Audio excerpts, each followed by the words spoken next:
안녕하세요. 박혁명 목사입니다.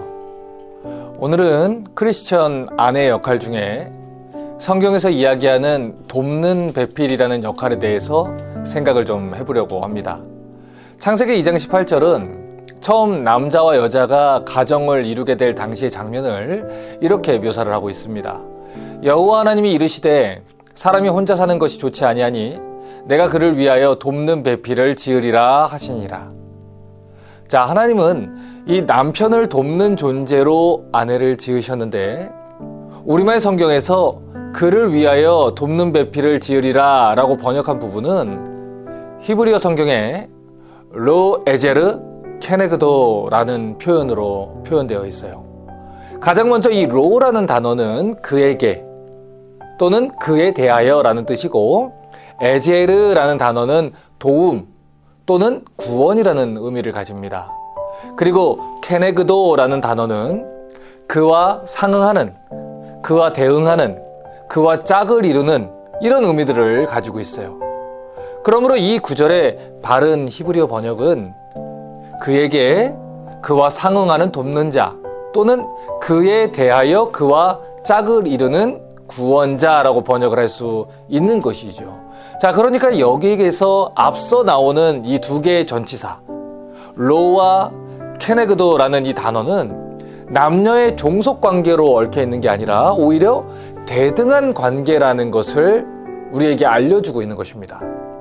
자, 그런데 어떤 사람들이 이런 성경의 가르침을 무시하려고 하는 거예요. 왜냐하면 이 돕는 자라는 표현이 주인공이 아니라 마치 이 서포터의 느낌을 주는, 2등과 같은 그런 느낌을 주기 때문이죠. 하지만 돕는 배필이라고 하는 이 성경의 단어는 그렇게 이해하시면 안 됩니다.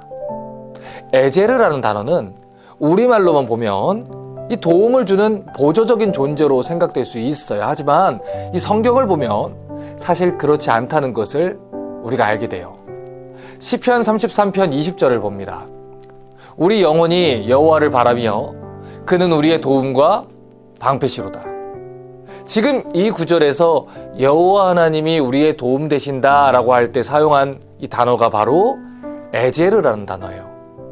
정확하게 아내를 가리켜 돕는 배필이라고 부를 때 사용한 그 단어하고 똑같은 단어죠. 시편 40편 17절도 봅니다. 나는 가난하고 궁핍하오나 주께서는 나를 생각하시오니 주는 나의 도움이시요 나를 건지시는 이시라. 나의 하나님이여 지체하지 마소서.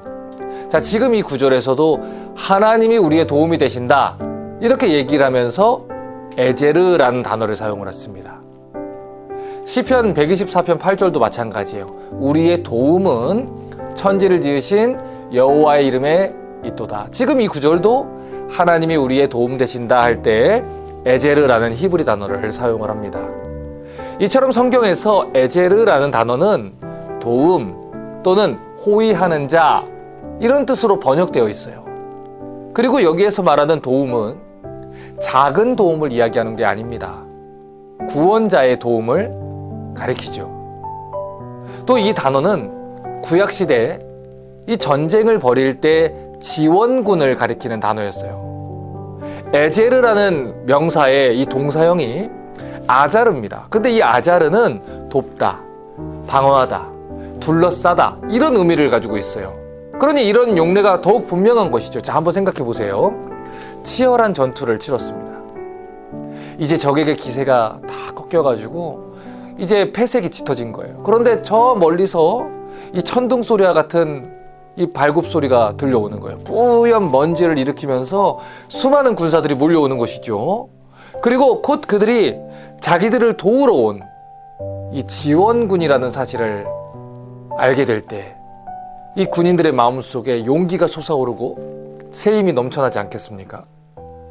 이 거대한 함성이 전장에 울려 퍼지고 이 응원군의 도움으로 전쟁에 승리할 수 있게 된다는 것이죠. 이런 지원군, 응원군의 모습이 바로 에제르라는 단어가 의미하는 바예요. 이처럼 크리스천 아내들은 남편에게 그런 에제르입니다. 돕는 자, 구원자가 되도록 부르심을 받은 거예요. 여러분, 하나님께서는 여성을 남성에게 존속되는 이 열등한 존재로 만들지 않았습니다. 오히려 남성은 여성의 도움 없이는 하나님께서 자기를 지은 이 창조 목적을 온전히 이룰 수가 없어요. 이것은 여자에게도 마찬가지입니다. 이처럼 여자는 남자에게 결정적으로 중요한 존재라는 것이죠. 성경은 하나님을 가리켜서 우리를 도우시는 분이다라고 표현을 했어요. 그런데 하나님이 우리를 도우시는 에제르라고 해서 하나님을 열등하다고 느끼거나 하나님이 우리의 그냥 서포터에 불과하다 생각하는 사람이 있을까요? 우리 크리스천 아내들이 돕는 배필이 된다는 것도 같은 의미예요. 여러분 생각해 보세요. 기본적으로 도움은요, 도움이 필요한 사람이 도와주는 게 아니고 도울 수 있는 사람이 도와주는 것이죠.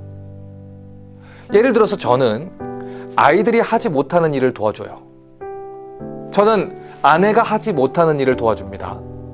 쉽게 말해서 도울 수 있는 힘과 능력이 있는 사람이 도움이 필요한 사람을 도와주는 것이죠. 그리고 하나님은 우리 아내들을 바로 그런 존재로 부르셨다는 거예요. 여러분 예를 들어서 새벽 기도나 금요 기도회를 가면 보통 남편들이 기도 자리를 지키나요? 아니면 아내들이 기도 자리를 지키나요? 성경 공부를 한다고 하면 보통 남편들이 그 자리를 지킵니까? 아니면 아내들이 그 자리를 지킵니까? 보통의 경우에는 아내들이 그 자리에 있지요. 그것이 아내들이 남편보다 더 나아서 그럴 수 있는 걸까요? 아닙니다. 하나님께서 여러분의 남편을 도우라고 말씀을 배우고 기도해야겠다는 마음을 주시는 것이죠.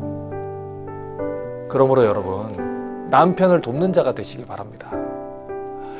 이런 말도 하면 이런 얘기를 하시는 분이 있어요. 목사님, 다 큰 애를 제가 왜 도와야 돼요? 그거는 뭐 걔 어머니가 도와야 되는 거 아닙니까? 여러분 성경을 자세하게 읽어보십시오. 하나님은 여러분이 여러분 자녀들의 어머니로 지음을 받았다고 이야기하지 않아요. 남편의 돕는 배필로 지음받았다고 이야기하시죠. 물론 우리는 자녀들을 사랑하고 돌보고 길러야 합니다. 하지만 그 무엇보다 우리 아내들에게 우선시되는 책임은 남편을 돕는 일이에요. 남편의 돕는 배필로서 그가 믿음의 리더로서 가정과 교회에서 책임을 감당할 수 있도록 이 돕는 역할을 해야 하는 것입니다. 자, 그러므로 오늘 우리가 해야 하는 질문은 우리 남편은 왜 이 모양일까? 이게 아니에요. 내가 어떻게 하면 우리 남편을 도울 수 있을까? 이것이 우리 아내들의 질문이 되어야 됩니다. 다시 말씀드리지만 여러분의 남편은 하나님의 아들입니다. 그리고 하나님은 여러분이 하나님의 아들을 도와주기를 간절히 바라고 계세요. 그러므로 부르심을 받은 대로 돕는 배필로서의 책임을 감당하실 수 있기를 바랍니다. 그래서 여러분의 남편이 건강하고 또 거룩한 하나님의 아들로 성장하게 되기를 주님의 이름으로 축복합니다.